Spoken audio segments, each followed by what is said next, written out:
This is Emma Weinheimer, and today Dr. Hochschild and I are going to be interviewing Dr. Chris Anadale, Associate Professor of Philosophy at Mount St. Mary's University. Welcome to both of you. Always good to be here, Emma. Thanks for having me. Dr. Anadale, before we get into Twilight of the Idols by Friedrich Nietzsche, can you tell us a little bit about your academic background and maybe your interest in Nietzsche himself? Oh, goodness. Well, my interest is in many ways the interest of a teacher, because I teach modern philosophy here at the Mount every year and have done for quite a while. I teach it as an advanced level elective, and it enrolls a lot of seminarians because of the seminary curriculum requirements. And Nietzsche is a pretty common part of that course as the way I teach it. I stretch the definition of modern philosophy a little bit beyond the 17th and 18th centuries to include late scholasticism and Occam at one end, and to include Nietzsche most years at the other end. Sometimes I end the course with Kierkegaard, but usually I end it with Nietzsche. And so that's part of my interest in this, is that I teach modern philosophy quite a lot at both a basic and an advanced level. And I don't think you can understand modernity without really understanding how it leads up to and makes possible some of the themes in Nietzsche's thought. Oh, thank you. Do you want to say any about just sort of your background and other interests in philosophy and how Nietzsche does or doesn't fit in with that? Sure. No, I did my graduate study at Emory University in Atlanta in the late 90s and early 2000s. And Emory at the time had a very strong history of philosophy focus in their philosophy program. So I had a lot of exposure to and sort of deep love of the history of philosophy, and wrote my dissertation on 19th century Catholic liberalism, on the thought of Lord Acton. And that's an entire time period, same time period in which Nietzsche is living and writing, the late 19th century, a period of great tumult and change in the intellectual life and in European politics. So I'd say that's part of the interest for me, is being part of that period of philosophical history. I'd say also part of it is the fact that I've been teaching in seminary now for 15 years. I've been teaching Catholic seminarians, both here at the Mount and at other institutions. And Nietzsche seems to me to present a real, genuine challenge to most of our received assumptions, both about modernity and about problems with modernity. And so I think he's a necessary figure to think about. But here I've turned around and started talking about Nietzsche again instead of talking about my background. That's great. Yeah, I mean, it shows how your background connects you to Nietzsche. And yeah, let's jump in and talk about the book. Maybe we usually ask to start off with just some historical background. Assume listeners don't know anything about Nietzsche, or they just have some vague impression. What kind of groundwork should they have before approaching this text? Oh boy. Well, it helps to know, of course, who Nietzsche was. Nietzsche, an important but in his own time obscure German writer of the 1870s and 1880s, died in 1900. Went insane in 1889. He wrote in this final year of his life, final year of his sanity in 1888, he wrote 5 books, and Twilight of the Idols was the second of them. So if people are aware of Nietzsche, I think usually through his cultural influence and through, maybe I should say, the cultural appropriation of him by Hollywood studios and the like. There's a video, I think, that the web magazine Slate did about how Hollywood gets Nietzsche wrong. And sure. It looks at, different quotes from, what doesn't kill me makes me stronger. The way in which Nietzsche is sort of appropriated and misappropriated for kind of shallow substitute for character development for villains in popular movies. So that's part of what it is. But most people, I think, who know anything of Nietzsche have heard of will to power. And that's one of his central ideas that I think can be understood and misunderstood by a careful reading of him. What are some of the cultural forces that Nietzsche is responding to, if we're going to appreciate his work? What is he noticing in the middle of the 19th century that provokes some of his thought? Well, I can think of 2 right off the top of my head. One of them is, of course, what he calls the death of God in the gay science, which is a sort of elaborate mythological expression for some observations about the decline of religion and the sort of coming apart of the entire Christian worldview, which was assumed to be, if not stable, at least, enduring through the 18th and 19th centuries, and which I think Nietzsche comes along to point out has become hollow and enervated and has really lost its hold on people. It's not nearly so strong. It's one of the hollow idols that he refers to at the beginning of Twilight of the Idols. The other, I suppose, I'd say would be the dominance of Hegelian philosophy in the first half of the 19th century. After Kant and Hegel in the 1790s to the 1830s, you get this big, how shall I put it? You get a tremendous surge of systematic philosophy and of systematizers, and then you have the pendulum swinging in the opposite direction, away from this sort of comprehensive systematic philosophy, away from reason with a capital R. You have a number of other forces that feed into that, Romanticism, mid-century revolution, and the like. But I think that's the background against which Nietzsche's writing. I would associate him with figures like Dostoevsky and Kierkegaard, who at his same time or slightly earlier are emphasizing the value of the individual in culture and in history at the expense of these kind of sweeping, grand movements of historical forces. All right. Well, I think that segues us pretty nicely into talking about the content of the text. I've never read this myself. I know we looked a little bit at the gay science and Thus Spake Zarathustra in the Phil 203 class. What is it? Foundations of Modern Philosophy or something like that. Like our core philosophy class. Yeah, the second of the two core philosophy classes. Yeah, so we briefly touched on Nietzsche, but I've never read this, so let's get cracking. Okay. Can you give a brief-ish summary of the content? Like what does he cover? Just like different sections. I can talk about some different sections. It's right. tough with many of Nietzsche's works to describe them as a kind of unity with. Does it have a structure? Does it have a structure? Do any of his works have a structure? Well, I don't know. I haven't read enough to know that. No, it's interesting. Actually, I was just looking at it before we started here, and apparently Nietzsche's original title was to be a philosopher's idleness, or a psychologist's idleness. Something it was supposed to have and he gave it this more dramatic title, Twilight of the Idols. The subtitle, how to philosophize with a hammer. So it's got this kind of grandiose, almost excessive, swaggering title. I've already mentioned it was one of Nietzsche's 5 final books, and I think the one that maybe is the best introduction to his work. It's the product of, as far as his thought got, so in early 1888, this seems to summarize most of his major themes. So he discusses early in the book, he discusses Socrates and his critique of Socrates and this Platonic idea of reason. So we have this idea of, I think, Nietzsche as presenting a kind of choice between himself and the ancients, as a kind of, Nietzsche versus Plato, or as people who've read MacIntyre know, Nietzsche versus Aristotle. It's one or the other world pictures that's going to dominate in the future. He says quite a bit more about people in his own times. He's got these sort of periodic interludes where he'll just give you an entire 10 pages of very brief 2-line aphorisms, almost a sort of tweet storm, right in the middle of the book. And I think that's intended in some ways to kind of break up the overall flow of the book and to give you an idea of it being kind of episodic.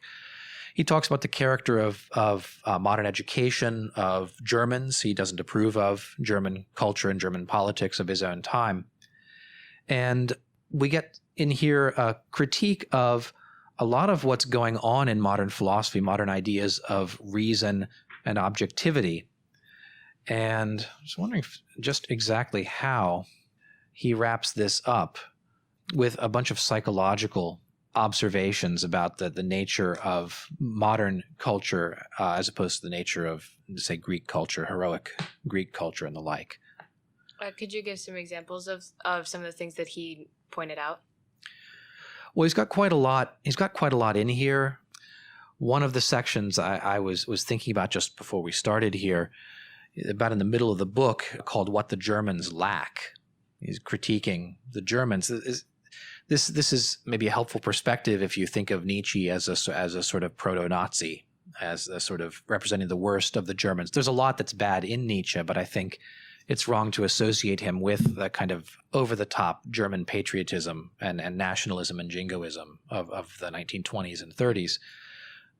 What the Germans lack, Nietzsche says in this middle section, is really proper kind of education and spirit. And so he has this very almost fiery critique of the German university system, which is rising and systematizing at that time, and which in many ways is the envy of the world. I mean, it's the model along which American universities and many other countries remodeled themselves.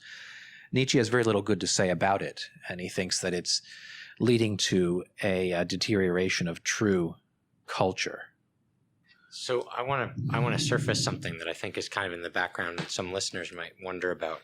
I mean, you've mentioned association with the Nazis or Hollywood's use of Nietzsche to characterize villains. And he certainly has a reputation for being a severe critic of Christianity. And yet it sounds like you're treating him with a great deal of respect and maybe even find wisdom in what he's doing. Am I hearing ambivalence? Am I hearing a kind of subversive, there's a lot more valuable here than people realize? Like, let's get this out on the table and talk about, especially, in the context of a Catholic university, why should Christians read Nietzsche? No, that's a fantastic question. It's maybe the question with which I should have begun. I would say, just to approach the question directly and to answer it before I forget, people should read Nietzsche, Christians especially should read Nietzsche, because he's got something important to say. Not necessarily has something true to say, but he has something important to say, and I think we ignore it at our peril. And one of the things I say to my students, among them some seminarians, is if Nietzsche's right about anything, we need to discover it, just because we have an obligation to learn the truth. But if Nietzsche is wrong, we need to consider him seriously enough to discover just how he's wrong and to be able to speak about it.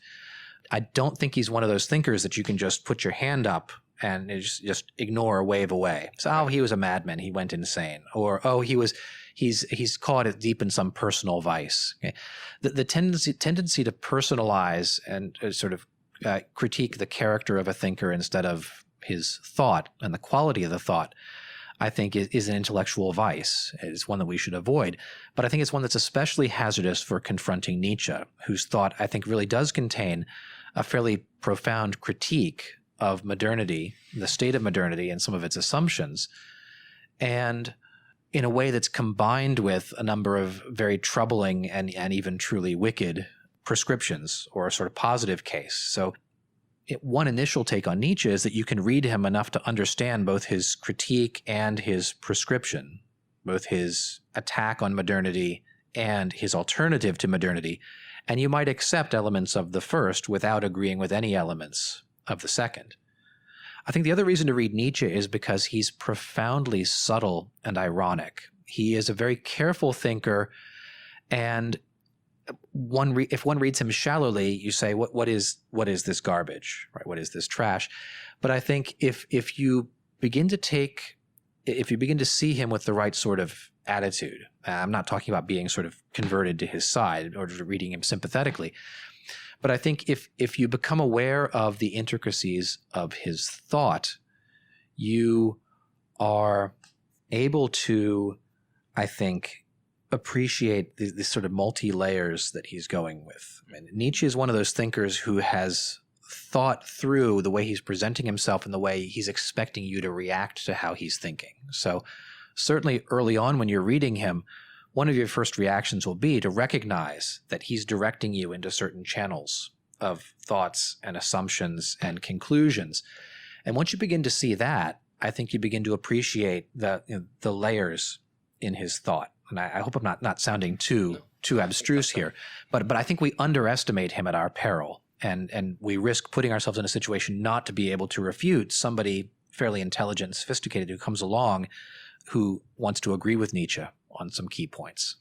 Yeah, speaking from my own experience, and I don't know the text that you're talking about, but reads large sections of Beyond Good and Evil with students in that same core class, and it also is kind of aphoristic. There's a chapter structure, but you get the sense that it's just a list of themes so that he can organize his aphorisms. You can jump around, and I mean, really the only way to teach Nietzsche is to read some of those aphorisms out loud and make students think about, like, so is he right? Or do you feel insulted? And if so, why? And he's trying to get under your skin. He's also, although a severe critic of Christianity, he has this very strange admiration and respect for Christianity. He reserves his greatest disdain for what you're calling modernity. Right. And it's hard to, we should maybe talk about what even that is. It's post-Christian, and that's what he's really, he blames Christians for leading us there. But yeah, you really can't just sort of put an argument on the board and say, can we follow the argument? You have to get inside his head. It's a very strange thing about reading him. It is. I mean, it's a unique style. It's unlike any kind of book you read previously, certainly in a modern philosophy course. But there's also a way, there's a point at which you arrive in the study of Nietzsche, or just reading him with an open mind. You come to the point of thinking, I think he might be right, but I wish he weren't. Right. And that's the point at which you really need to begin, I think, a careful philosophical study. So his work doesn't give up its secrets easily. And I think it's capable. He's got this kind of dramatic flair, this ironic flair, kind of like Plato in some regards, stylistically, that you have to be patient, and you have to be willing to go through not just what's on the surface in his arguments, but also what else is going on in the overall structure of what he's trying to give you. So in that way, he's helpful to think through these problems with, even if one comes from and ends up at a profoundly different point of view than his own. So it seems like if nothing else, Nietzsche, like we can benefit from reading Nietzsche just to challenge our own beliefs and to essentially like force our brains to work and give ourselves like that really annoying but very cathartic philosophy headache that I had 2 days ago. Yes, he's a good source of the philosophy headache. I agree. Yes. But yeah, definitely, I'm with you on the from what I did read, it was very, very complicated, and like Dr. Hochschild said, it wasn't just as simple as, okay, have we killed God? What does that mean? Like you have to talk about like, what does each word mean? What did he mean? What does his character mean? What does that mean for us? And if you wish he wasn't right, then why? So I really enjoyed reading him because it forced us to open up a lot of other questions in ways that Plato and Aristotle and Aquinas didn't necessarily do that. Right. Well, even an interesting side question can be, why does Nietzsche write in this way? If it's not just a personal quirk, if we see something similar in other thinkers of the mid and late 19th century, has the project of philosophy by this point come to a stage where some people have recognized this is actually the best way to begin writing and presenting things, this dramatic structure, this strange, ironic, sort of subverting, multi-layer work. It's enticing. Yeah. We were talking actually earlier today, and you said like the title "Twilight of the Idols" is a sort of poke at a previous author and his book. What was that? Well, it's not so much a book; it's a work of music. Okay. So Nietzsche, early in his career, is associated with Richard Wagner, the composer. Yes. He was a big Wagner fan early in his career, almost embarrassingly so. A stan, the kids might say today. He broke with Wagner. In fact, 2 of his last 5 books in that final year of 1888, 2 of them are devoted to attacking Wagner. Mm-hmm. So the reasons for that, somewhat complicated. We don't have to get into it. But Wagner has a piece of music called Twilight of the Gods. That's it, yes. And Nietzsche has now titled his book Twilight of the Idols. I think maybe, I don't know if it's a poke necessarily or if it's just a sort of ironic reference, but it's also a callback to Bacon. If you remember, Francis Bacon talks about the idols of the tribe and idols of the marketplace and different idols which get in the way of understanding of the world. I think Nietzsche's intending this to also call to mind that kind of critique, that there are things out there that are just getting in the way of our being able to understand what's going on. And so part of what he's critiquing with critiquing Christianity, critiquing modernism, is an attack on the idols of his age, which he thinks are hollow and in need of being destroyed or replaced. We're talking about Nietzsche as a philosopher, but also as a peculiar philosopher, and the conversation has connected him with other sort of modes of thinking and writing. So yes, he has an artistic sensibility. You're describing the sort of literary sophistication of what he's written. You mentioned an association with sort of psychology. So he's kind of trying to figure out what makes human beings tick. And you also associated him with the existentialist movement. And that's where I first read Nietzsche in college, was in class on existentialism. He's kind of all over the place. Mm-hmm. And it makes me wonder, too, could we think of him as a spiritual writer? No, what do you mean by that? Well, I'll let you interpret it however you want. But I mean, you're not going to find him in the spirituality section of Barnes and Noble if that kind of place still exists. But I was in one 2 weeks ago. Does he even want to count as a philosopher? Or is he trying to do something different? That's a great question. I wonder.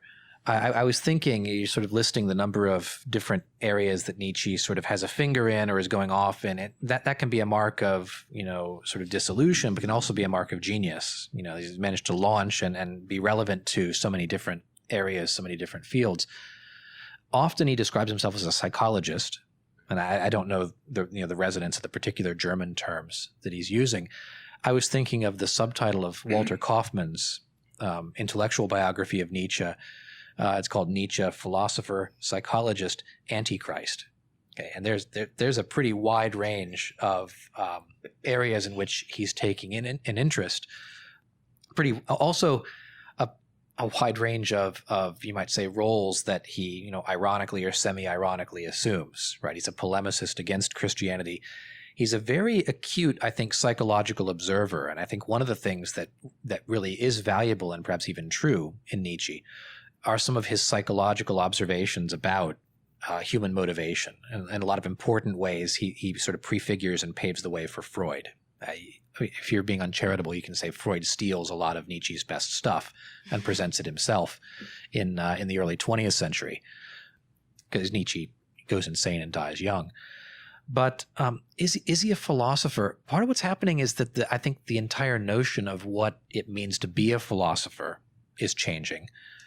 Nietzsche is one of these figures that is studied so much because he's studied from so many different perspectives. When I took a graduate seminar on Nietzsche, it was in a philosophy program, but we had, I think, the entire comparative literature grad student coterie taking the course at the same time, and people from women's studies and people from elsewhere.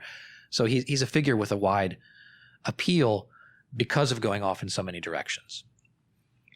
But I think, part of what's happening by, the late 19th century is we're not entirely certain just what it means to do philosophy any longer and to be a philosopher. The very nature of the philosophical act, we might say, is now kind of up for grabs.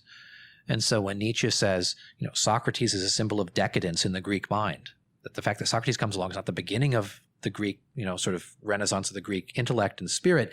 It's a sign that the Greeks have turned away from sort of heroic action, and now they've all become, Socrates is the best that's left. He's just the guy who's able to sort of ply his trade, like a vulture or a parasite that appears, at the end of the lifespan of something great. That's radical and new, and you might say it's almost perverse, certainly from the perspective of an entire philosophical tradition sort of flowing on from Socrates, Plato, and Aristotle. But again, so beneath the layer of irony, what does it mean to do philosophy now? What does it mean to get back behind Plato to Heraclitus? In some ways here, Heidegger, is asking the same questions, right, most of a century later. Earlier you mentioned modernity and Nietzsche's critique of modernity, and I don't know if I'm going to put you on the spot and try to define that, but today people sometimes talk about postmodernity, and usually a genealogy of postmodernity would trace it back to Nietzsche. That's part of the reason that he's been so influential, not just in philosophy departments, but say in literature departments and other departments that where you'd find something that would be talked about as postmodernity. Mm-hmm. Is it easier for us to approach modernity by asking what postmodernity is? What is postmodernity? Oh boy. So Emma, talk about modernity before you talk about postmodernity. Well, I don't know. I was going to say, Emma, what do you say postmodernity is? I don't know. I'm a philosophy minor. It's funny you should ask this, because one of the questions I'll sometimes pose to my modern philosophy classes is Nietzsche the last of the modern philosophers? That is, does he bring modernity to its sort of logical, if maybe also ironic and self-destructive conclusion, or is he the first of the postmodern philosophers? That is, does he take the measure of modernity and decide to destroy it and begin something new? And that's an interesting essay prompt, because you have to think through, well, what's the relation between modernity and postmodernity? Well, what do I mean by postmodern? If he is the end of modernity, then that would make him exactly what he talked about Socrates then, except more intentional, I guess. Except he's defeating reason here instead of giving birth to reason. Yeah. Right. I mean, maybe you might almost think of him as kind of the anti-Socrates. He's reversing the historical order. If Socrates marks the change from a sort of heroic, manly culture of Achilles and Homeric heroes who act and don't think, mm-hmm. and Socrates is the triumph of the sort of the dialectic and the reason and speech. Socrates with his words. You even see the frustration of this in Apology. There's it's all words, Socrates. It's not action. Nietzsche maybe is reversing this and says, that modernity has talked itself into such an exhausted stupor that it's time to prophesy the coming of the Overman. It's time for some new kind of action that will create some sort of new cultural consensus, some new religion, some new something. Okay. That because modern Europe is just exhausted and expiring. Yeah. That's one way of reading him. I don't want to assert all that in my own voice. I apologize to cut you off. You were talking about you were about to talk about postmodernity. Well, of course, defining postmodernity and whether one can define postmodernity is interesting. The very label suggests it's after whatever's happened in modernity has failed, whether it's a modern ethical project, a modern project of trying to ground or hold on to knowledge in some crucial way. Certainly we associate postmodernity with the triumph of perspective over objectivity, with what Lyotard called suspicion of meta-narratives, right? The sense that there's no real unifying story of the world in which everything makes sense and hangs together and has meaning. Instead, there are multiple competing, overlapping stories. And when people talk about my truth or something that's true for me or true for him, that they seem to be indulging this kind of postmodern multiplicity of frameworks. And a lot of that is in Nietzsche. Nietzsche's perspectivism is a major component of that. That makes it sound very sort of democratic and egalitarian, we all have our own views. It makes atheism feel liberating, like, we don't have to worry about God anymore. It sounds kind of, I don't know, light and happy, and right. We don't have to agree, but well, at least we'll all get along. Is that would Nietzsche be happy with that version of postmodernity? I don't think his is much darker, and I think I was thinking when you were speaking there, if you have elements of a syllogism here, right? If you say only God can judge us, and then God is dead, you can draw this sort of comforting conclusion that nobody is left to judge us. I'm the judge of myself, and so when Dostoevsky said, if God is dead, anything is possible. He didn't mean it as a sort of liberating statement. Right. It was meant to be an observation.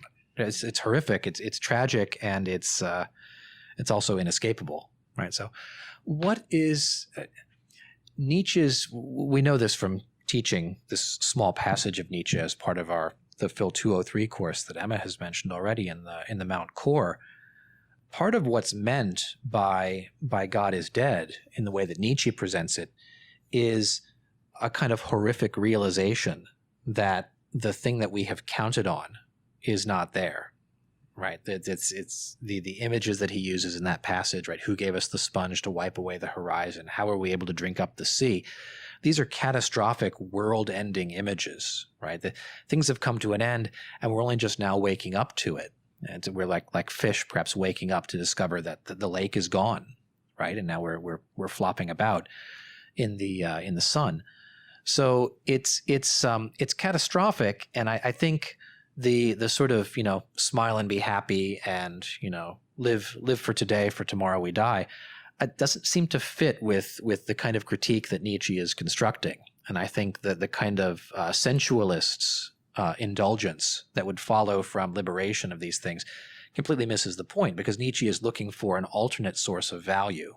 I mean, sometimes we'll speak about Nietzsche as being a nihilist, but in many important ways he's an anti-nihilist, or at least he presents himself, maybe half ironically, as an anti-nihilist. This is the trouble with modernity, even the trouble with Platonism, the trouble with Christianity, is that they lead to nihilism. And Nietzsche can say, my Overman philosophy does not need to lead to nihilism. In fact, it may be the last best hope for mankind to avoid a slide into full-on nihilism, death of God, last man, etc. Okay, so where does he find that alternate meaning? Well, real basic answer, I think, for Nietzsche, it's in will to power. This is his fundamental idea. One of his fundamental ideas, one of maybe the 5 or 6 key ideas you have to understand if you're going to sort of get a view of Nietzsche, is his view that all life is will to power. It's the will to strive, to overcome, to dominate, to appropriate, So sheer to consume. willpower. It's willpower, not but necessarily will to. Like, I know you just used the phrase will to power, but like basically sheer will. it's will. But he wants to distinguish this from his predecessor Schopenhauer's idea of will, which is a kind of will to nothingness. It's a will to finally the annihilation of the self.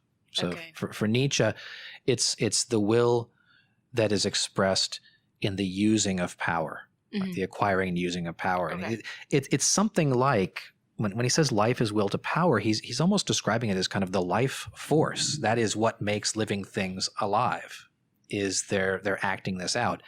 You can, although he's not reacting directly to Darwin, you can sort of contrast this with a Darwinian will to survive or a will to reproduce. Like what really is driving animals? It's the desire to pass on their genes, not desire. It's the sort of innate need to reproduce and to create the next generation.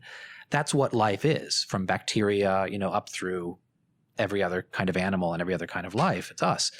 Nietzsche's candidate for that sort of fundamental life principle is will to power, which is expressed in different ways in human beings and human culture, of course, but which he thinks runs through just about all of the world, all the living world. And it's why the death of God doesn't mean the death of judgment, because we can still, we're not just going to sort of happily smile at everybody doing the same old thing. We're going to notice that some people are stronger and better and more effective, not better morally, but just more capable of discharging their power into the world. And some people don't even have enough power to face the reality of God not existing, and we don't even respect. I mean, I joked before, is he calling forth a democratic vision? He's very anti-democratic. Absolutely. He thinks most people don't even have what it takes to face what he's describing. And it's part of what makes reading him exciting, because if you're like most young people, part of you wants to make yourself worthy of following along, and then a part of you wants to think, do I really want to go down this path? But right.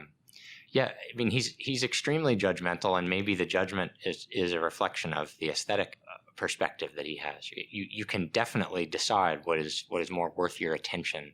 You can definitely decide what has more power, more beauty, more energy. Mm-hmm. But why won't he extend that to more goodness? Like why can't we also admire the moral nobility of superior virtue? Why can't we do that? Boy, so many good questions. Great question. I think I've sort of two minds about this. I've seen people read Nietzsche as a kind of a latter-day Aristotelian and say he really does. When he praises the Overman, when he praises the man of strong will to power, he's just giving you a version of human excellence. And he's saying, that's the excellent man. Be like that if you can. Most of you can't. But when he starts doing his excellent thing, let him do it. Don't get in his way. and sort of enjoy the sort of cultural sphere that he projects outward from himself. I mean, so this is one way of cashing that out, is that the strong-willed person is a source of value. And I don't mean this in a sort of crude way that he forces others to go along with him. It's that he creates an entire space, like radiating sort of a magnetic field around him, in which, lesser beings like you and me can actually find safety and a home. One place I see Nietzschean themes constantly, and this is maybe one hazard of reading Nietzsche, is you begin to see him everywhere. Mm-hmm. You begin to see will to power sort of coded in different cultural forms. Looking at old Westerns, movies. Mm-hmm. John Wayne, The Man Who Shot Liberty Valance, one of my favorite Westerns, John Wayne and Lee Marvin, they're both Nietzschean overmen in a sense. They're both, morally and sort of in terms of pure, I was going to say willpower, but just pure power. They're of a totally different order from everyone else in the movie, right? And the future of the town of Shinbone is either going to be with Tom Donovan or with Liberty Valance. It's going to be with the good strong man, or the evil, bad strong man. It's not going to be, it seems, at the beginning at least, with a sort of democratic character of everyone else. So it's the third character. It's Jimmy Stewart's Ransom Stoddard coming into the town that upsets that. But you see the same thing perhaps in other movies, in samurai movies of the post-war period as well. The character who's sort of self-possessed and who creates a kind of world around him that other people want to be part of. I sometimes, in talking about the Overman, want to caution people away from thinking of the Overman, of Nietzsche's ideal of the Overman, purely as a political figure or as a military figure, as someone who just is very muscly and just through brute force imposes his will on the world around him. I think Nietzsche has much in mind a figure of great cultural power, a figure like Shakespeare or Goethe, a figure with a great imagination. So imagine if someone if someone had the skill and the sort of eloquence to create a new cultural form, even a new cultural consensus almost that people would be attracted to. This would be a new source of value in the world. It would be the product of this person's will. Maybe a Van Gogh might be a sort of figure like that, a driven figure who can't be judged by the world's standards because he's creating his own standards. So maybe just a little bit more of a detour into the aesthetic, perhaps. Just from kind of what you're saying and the way you're describing the Overman, this is sounding a lot like the way you describe Nietzsche. How does he kind of see himself as the first Overman, or because he's driven, he doesn't play by anybody's rules? He has a very high opinion of himself to the point where he can just break down a whole philosophical tradition and create a new one from scratch. Yeah, he does.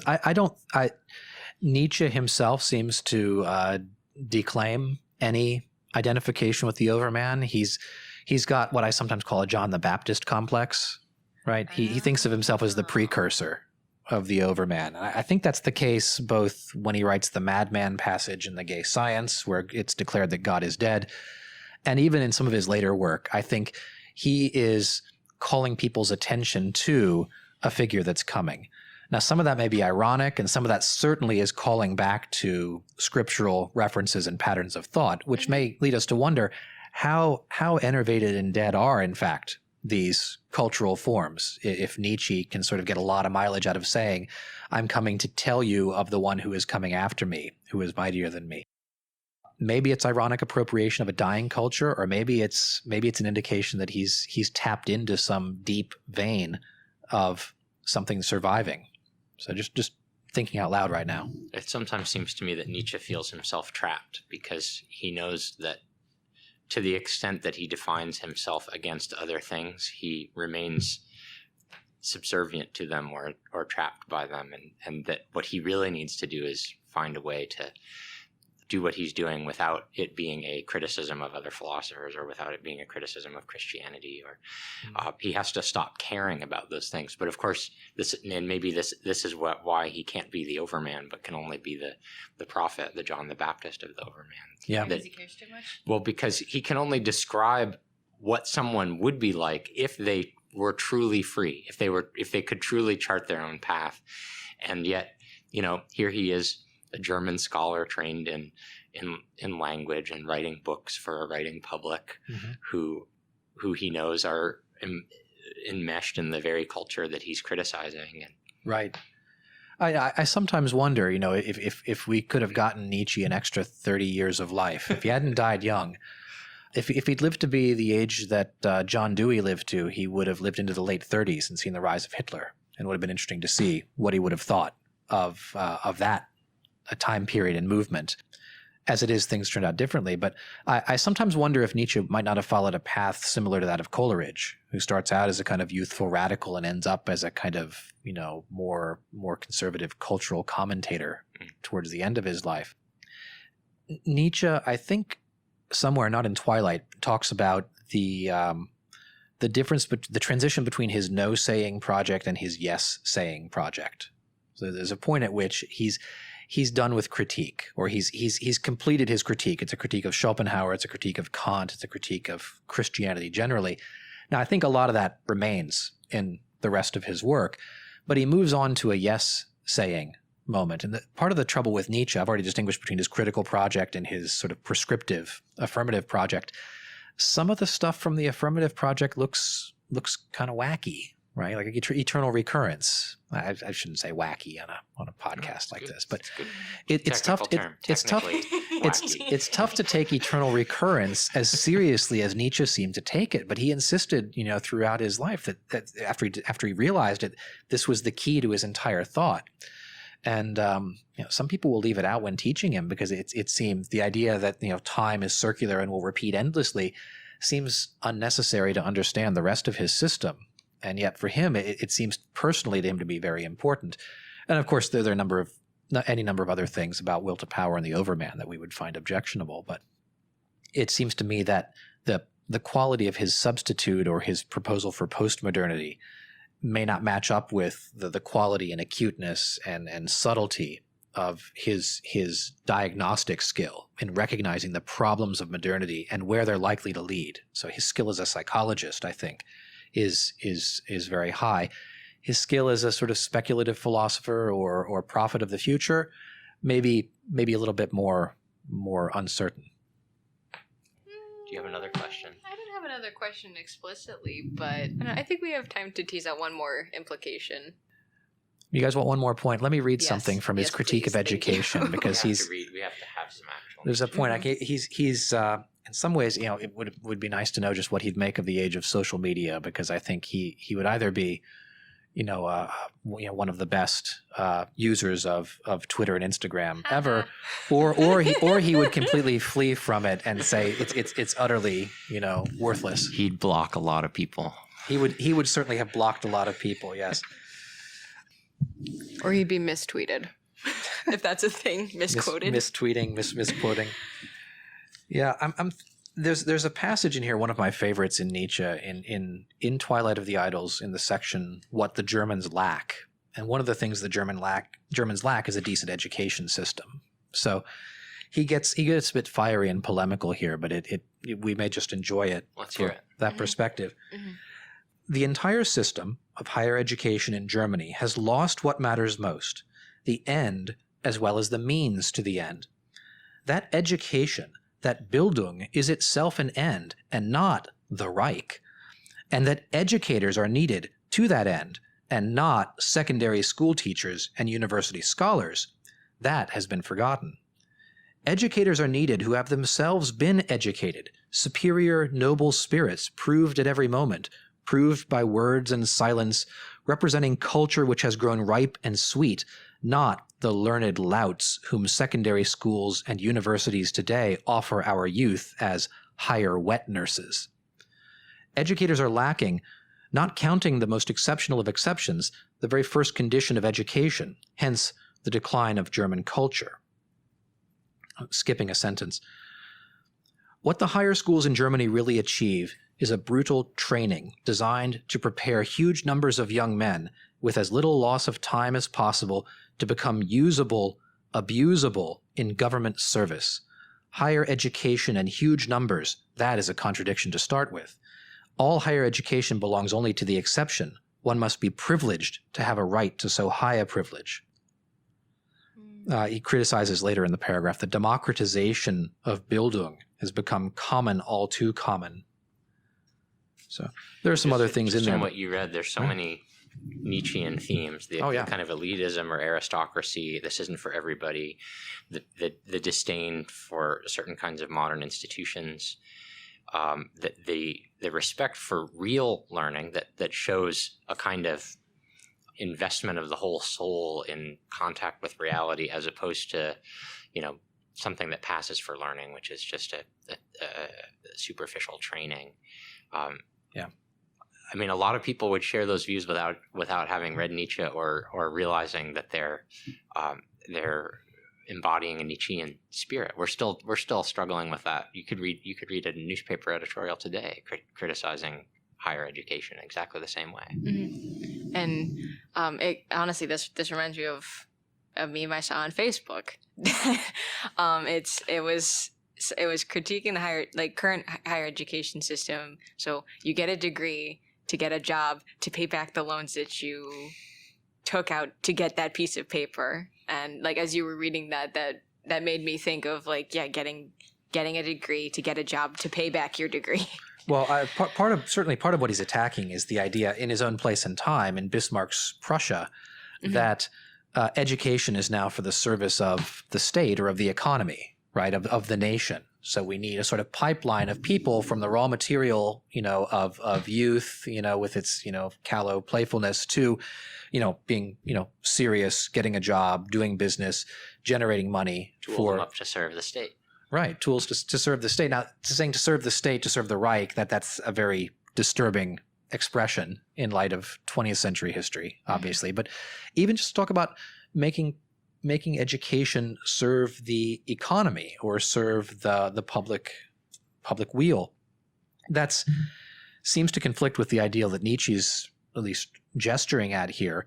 And the key element of it that I read there was the need for educators of a certain sort, the need for a certain type of person, a whole person, but a certain type of person who is able to mediate these cultural forms and knowledge and initiation, almost you want to say into a tradition of thought and of reasoning to new members of that group. The idea of a sort of factory model of producing people who now can function well, whether they're self-directed or directed by the political authorities. All of that, he seems to say, is betraying this more humanistic model. So I don't want to read too much into just what's one passage, but he's concerned about the state of German university education, and to the extent that that's spread and has come to dominate, at least formally speaking, much of education in much of the rest of the world, that critique may strike not just at his own place and time. I'd like to, think of a flattering perspective from Mount St. Mary's and think that maybe Nietzsche would admire we're doing something a little bit countercultural. But it also strikes me that Nietzsche's critique would be hard to fit into standard political or ideological categories. I mean, is that a conservative critique or a liberal critique? The question doesn't even make sense in a way. It's standing outside of that and just sort of pointing to the system, and you could imagine people from any perspective realizing, yeah, we need institutions that are dedicated to true learning and not just turning people into parts of a larger inhumane machine. Yeah, I think that's exactly right. I mean, I think there's a lot in there, because there's elitism, there's a sort of anti-democratic spirit that education should be just for the few who can really appreciate it. Not all of those things can really be brought forward to our context. But I think he's one of these thinkers that seems to transcend easy categorization, and that may mean that he's dealing with things on a different sort of level. So we need to leave some of these old categories behind and begin seeing the world that he's critiquing the way that he's seen it, and then ask ourselves whether he's seen it correctly. Yeah.